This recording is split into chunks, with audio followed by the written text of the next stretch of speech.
چې موږ د ښځې بهر بازارونو ته راوباسو، موږ د پارکونو ته خپلې ښځې بوځو، موږ د ځوانان وګډو، موږ چې کوم د په لاره کې ګانې بجانې وو، موږ چې کوم د په لاره کې قسمه قسم د حیواناتو په شان د چغې، دا کومه ازادي ده زما عزتمنده؟ دا خو د الله قهر او د الله غضب ته دعوت ورکول دي.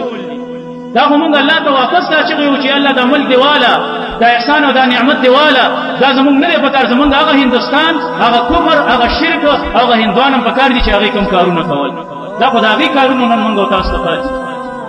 ازادي مناو کا د خپل ملک سره مینه او محبت کول دا یو فطري طبیعت دی. د هر انسان په ذهن کې دا خبره پرته ده.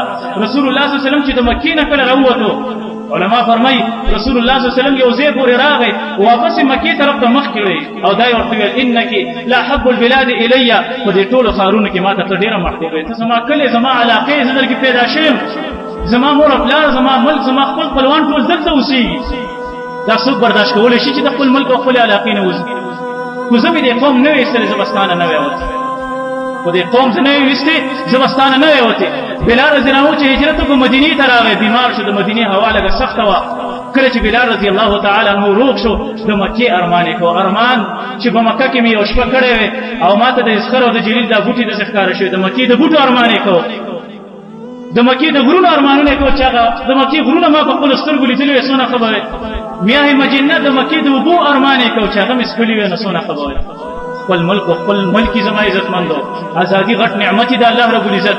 د الله بندګي پکې کولی شي، د خپلو خپلوانو سره تعلق ساتلی شي، اوچتې سترګې پکې ګرځېدلی شي، ته نورو ملکونو ته لاړ شه چې انسان پکې د غلام په شان ته وخت تېروي، د خپل ملک علاوه بل ملک. په موږ او تاسو الله نعمت کړی دی، دا نعمت په ناشکرۍ نه بدلو. دا باجې، دا ګانې بجانې او دا رنګونه منګونه په دې مخ باندې وال، ځان د حیواناتو سره مشابه کول، دا شیونه ګورم امت مسلمه سره په کار نه دي. زمونږ خوشحالي د دین اسلام په چوکاټ کې دننه به موږ او تاسو له مناوو. کله چې موږ د دین او د اسلام د چوکاټ نه بهر ووتلو، ډېر اسلامي ملکونه چې ځان ته په نوم اسلامي ملکونه وایي، نن پرې د یهودو او د نصاراو تسلط دی. وجه دا ده چې دغه خلکو خپل دین او اسلام پرېښود. هغه ملکونه چې نن پرې د یهودو او د نصاراو تسلط دی، د مسلمانانو وینې پکې بهېږي.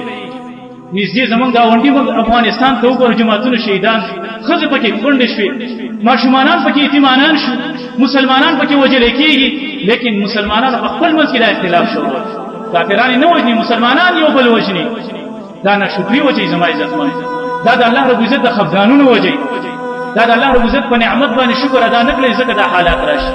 بهرحال که موږ او تاسو دا ازادي منو، دا زموږ حق دی، موږ به دا تاریخ را ژوندی کوو، موږ به خپل مشران غازین خلک ذکر کوو، چا چې قربانۍ یې ورکړي دي، صحیح ده، موږ به خپله جنډه اوچتو. لیکن خلاف شریعت کارونه، سورنۍ باجې وال او دارنګ مسلمانانو له تکلیفونه ورکول، ډولونه وال، فحاشي او عریاني کول، شریعت او اسلام او دین مطهره موږ او تاسو له دا اجازت نه راکوي. الله رب العزت دې موږ له د ازادۍ نعمت همیشه لپاره باقي او ثابت وساتي. الله رب العزت دې زموږ د مؤمنانو په منځ کې مینه او محبت، اتفاق او اتحاد پیدا کړي. الله رب العزت دې څومره اسلامي ملکونه دي، الله رب العزت دې په هغې کې اتفاق او اتحاد پیدا کړي. الله رب